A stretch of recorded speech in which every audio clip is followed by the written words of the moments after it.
Lord, sana po makapunta na ako sa dream destination ko.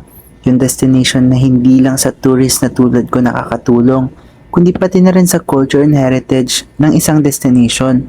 Yung destination na nakakatulong din sa economy. Yung destination na patuloy gumagawa ng new tourism zone o new tourist attractions upang mapunan ng kakulangan sa job opportunities, at yung destination na may mataas na goal na makilala internationally to help our country to be more competitive when it comes to the tourism industry globally. Amen.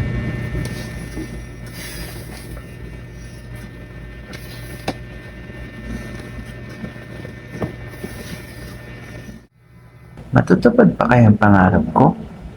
Meron kayang ganong lugar? Ay, ewan ko ba? Matutulog na nga ako.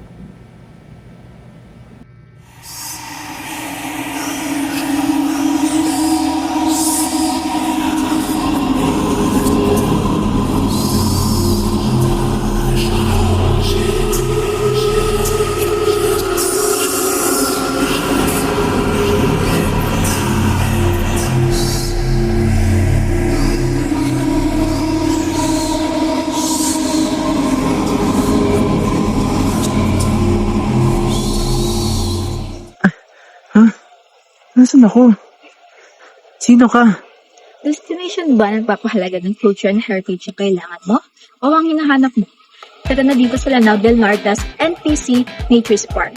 A well-protected and preserved ecotourism destination.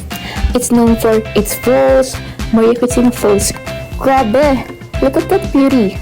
Thanks to sustainable tourism, future generation can witness its beauty as well. Sino ka naman? Destination ba na nakakatulong sa ekonomiya ng hanap mo? Welcome! Pangil Bay Bridge. A bridge that connects Lanao del Norte and Misamis Occidental. Grabe! From a 2-hour travel time to just 10 minutes. It's a bridge that improves tourism by making Lanao del Norte's attraction more accessible for visitors. From hotels, restaurants, and even from the bridge itself. Talagang lalagaw ang ekonomiya rito. Ano ba to? Asan ba ako? Destinations ba na gumagawa ng new tourism zones o new tourist attraction? Here's Go Hotel. Yes, new tourism zone can provide more job opportunities like here in Go Hotel Iligan. Do you know?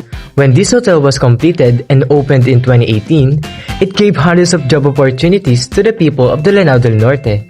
Imagine how many lives have changed because of those jobs. It did not just help the empty pockets of many, but our economy as well.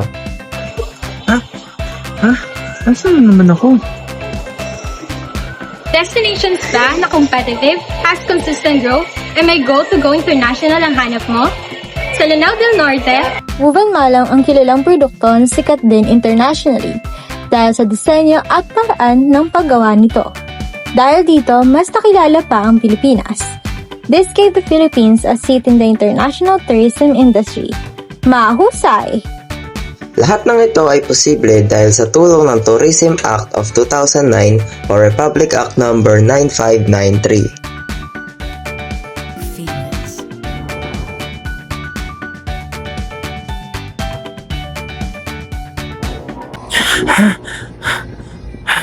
Panaginip lang pala. Akala ko totoo.